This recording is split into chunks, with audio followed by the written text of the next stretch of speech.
Y tenemos el ritual que tenemos todos los días, que es tomarnos un café, así que de paso aprovecho y le agradezco a los amigos de Café Cabrales. Y hoy nos vamos a tomar un café, vamos a charlar un ratito con un escritor español. Es una de las grandes visitas a la feria, que viene a la Feria del Libro. De hecho, viene a presentar su última novela, El monarca de las sombras. Como si llegaron a leer, es Javier Cercas el que nos visita. Gracias, Javier, por haber venido. Gracias por invitarme a estar aquí. Y por estar aquí. Bueno, tu última novela, que en realidad es la primera que quisiste escribir. Leí por ahí también acerca de este tío abuelo que peleó en la Guerra Civil Española. ¿Por qué recién ahora, después ya de varias novelas, muchos premios, muchos reconocimientos, te has decidido a escribir este libro? No es que me haya decidido, es que antes no había sido capaz. No estaba preparado para hacerlo. No sé, los libros tienen su tiempo y este ha tardado... Cuando me preguntan cuánto tiempo has tardado en escribirlo, la respuesta es toda la vida. Porque es una historia que tenía en la cabeza desde siempre. Quizás la primera pregunta seria que me he hecho en mi vida tiene que ver con la guerra civil, porque tiene que ver con la herencia de la guerra civil, tiene que ver con la herencia de violencia con la que todos cargamos, nos guste o no nos guste, ¿verdad? En realidad no nos gusta nunca, por lo menos a mí. Es la historia de un chaval que era tío de mi madre, en realidad casi su hermano, porque vivían juntos.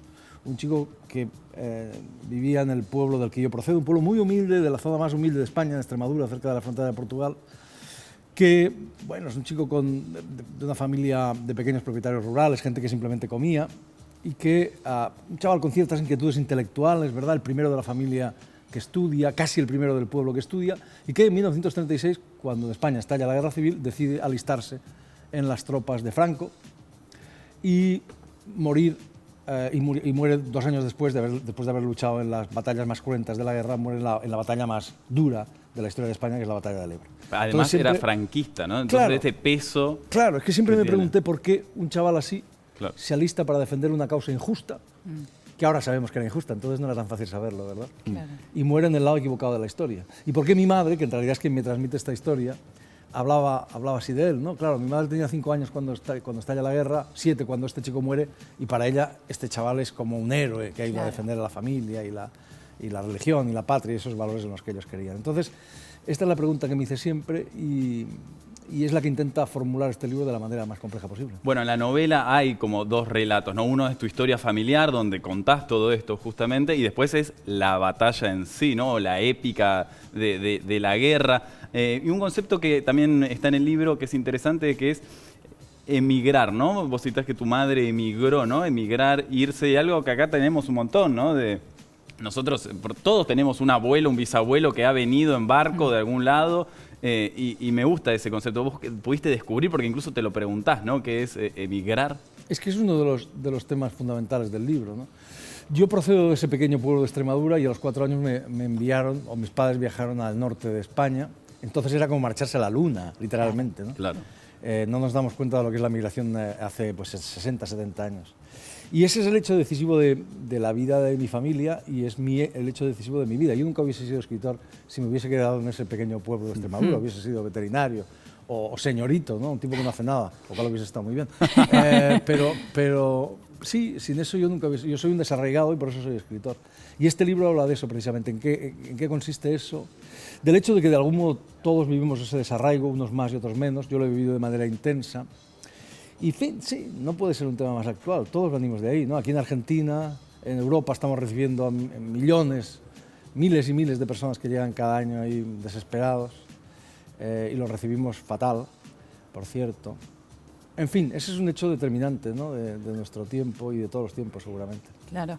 Leía justamente en algunas entrevistas que te hacían estos días, el sábado estuviste presentando tu novela en la Feria del Libro, que a vos te resultaba muy incómodo indagar en esta historia, claro, por una cuestión ideológica, ¿no? Lógicamente, esto de reconocer que tu familia era franquista, que a vos te era muy difícil desde lo personal. Me pregunto entonces, ¿cuánto padeciste y cuánto disfrutaste escribir este libro? Esa es una buena pregunta. Escribir es padecer, pero sobre todo es disfrutar, ¿eh? Me incomodaba mucho, no solo porque mi familia hubiese estado del lado equivocado de la historia, ¿no? O sea, este chico es un poco el símbolo de toda mi familia, porque claro, como tú dices, era toda mi familia la que estuvo del lado equivocado de la historia, ahora lo sabemos. Sino también porque estamos hablando de una guerra civil, y en la guerra civil ocurren atrocidades. verdaderas atrocidades, en todas las guerras y en la guerra civil en particular. Y mi familia estaba ahí metida, estaba en un pequeño pueblo donde ocurrieron cosas terribles. Y yo no sabía qué es lo que había ocurrido. ¿Sabéis lo que pasa? Por eso digo que este libro no habla de la guerra civil, habla de la herencia de violencia con la que todos cargamos. Claro. Vosotros aquí habéis tenido una dictadura, sí. ¿Verdad? Terrible. En España hemos tenido 40 años, aquí tuvisteis 7 nada más. O sea que... Bueno, y un par anteriores también, pero sí entiendo. Sí. Pero dictadura como tal, ¿no? Sí, nosotros tuvimos la guerra antes. Claro. Entonces, de esos periodos terribles, las familias no hablan. La gente que lo vivió no habla. O tiende a edulcorarlos, o tiende a... ¿verdad? Pero sobre todo no hablan. Uno de los protagonistas de este libro es el silencio. Cómo sobre el pasado familiar, un pasado familiar de guerra, de violencia, de etcétera, flota una especie de niebla, ¿no? Y la gente que... Porque la gente no quiere hablar. Y la gente que vivió esas atrocidades tiene derecho a callarse. Pero nosotros tenemos el deber de saber. ¿Sabéis por qué? Porque con esa herencia cargamos. Y si tú sabes en qué consiste esa herencia, puedes manejarla. Claro. Y si no sabes en qué consiste, ella te maneja a ti. Es decir, quien no sabe de dónde viene, no sabe de dónde va. Claro. Y por eso me parece fundamental. Con lo cual también fue una manera de exorcizar todo esto, ¿no? Imagino para vos, cuando lo terminaste de escribir, el libro ya salió, lo editaron. Las sesiones de psicología. Sentiste, claro, que soltaste una mochila de alguna manera, que fue un, bueno, ya está. Esto ya lo largué, ya lo puse en palabras, ¿te lo sacaste un poquito de encima? Algo de eso hay. Casi es un cliché decir que la literatura es terapéutica, pero lo es. Claro. Es decir, sí, tú te sacas las cosas de encima. Y además, sobre todo, para mí lo fundamental es entender. Entender por qué un chico hizo eso.